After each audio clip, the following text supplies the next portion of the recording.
ഇനി അടുത്തത് നമുക്ക് ഒരെണ്ണം കൂടെ കാണാവോ മനെ? ആ ശരി, നെക്സ്റ്റ് നമുക്ക് നോക്കാം. ഇത് ഏത് രാജ്യത്തെ ഫ്ലാഗ് ആണെന്ന് അറിയോ? Bangladesh. You said it Pakru ചേട്ടാ, യു സെഡ് ഇറ്റ്.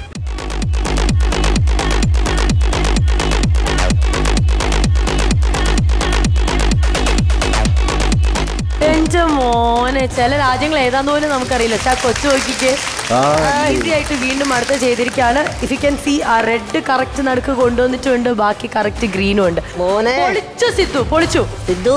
അതാ ഇനിയുണ്ടോ? ഇനി ചെയ്യാൻ പറ്റുമോ? ഇനിതാ ഇത് കുറച്ച് ഡിഫിക്കൽട്ട് ആണ്. യെല്ലോ ഉണ്ട്, റെഡ് ഉണ്ട്, ഗ്രീൻ ഉണ്ട്. ഇത് ഏതാ രാജ്യം എന്ന് ആർക്കെങ്കിലും പറയാൻ പറ്റുമോ? റൊമേനിയ അല്ലെങ്കിൽ ചിലി. ഞാനും ഈ ഫ്ലാഗ് കണ്ടിട്ടില്ല, പക്ഷേ ഞാൻ റിസർച്ച് നടത്തിയപ്പോൾ ബെനിൻ എന്ന് പറയുന്ന രാജ്യത്തെ ബെനിനോ കേട്ടിട്ടുണ്ടോ? ബെനിനുള്ള രാജ്യം തന്നെ എപ്പോഴാ കേൾക്കണേ? അതെ.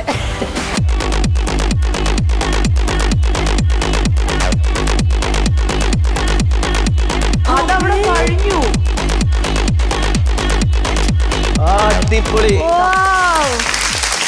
ഇത് ഗംഭീരാട്ടോ. കാരണം ഞാൻ വീണ്ടും പറയാണ്, നമുക്ക് എല്ലാ കളേഴ്സും ആക്കുന്നത് തന്നെ കുറച്ച് സിമ്പിൾ ആയിട്ടാണ്. ഐ മീൻ ചെയ്യാൻ പറ്റില്ലെങ്കിലും ഇങ്ങനെ ഒരേ കളേഴ്സ് വരുന്നത് പിന്നെ ഈസിയാണ്. പക്ഷെ ഇത് ഓരോ ഇതിലും ഓരോ കളർ വെക്കാന്ന് പറയുന്നത് റിയലി ഡിഫിക്കൽട്ട്. അപ്പം അങ്ങനെ ഞങ്ങൾക്ക് അറിയത്തില്ലാത്ത ഒരു രാജ്യത്തേത് പോലും അടിപൊളിയായിട്ട് ചെയ്തിരിക്കുകയാണ്. ഇനി സിദ്ധുവേ, അടിപൊളിയാട്ടോ, സൂപ്പറാണ്.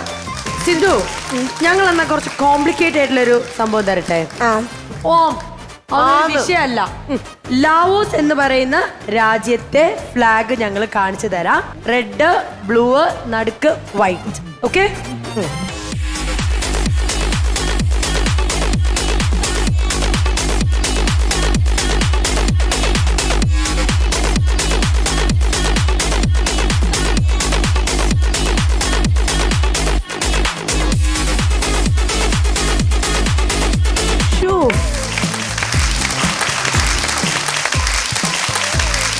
എനിക്ക് ഇതെങ്ങനെ പിടിക്കണ്ടെന്ന് പോലും പറ്റില്ല.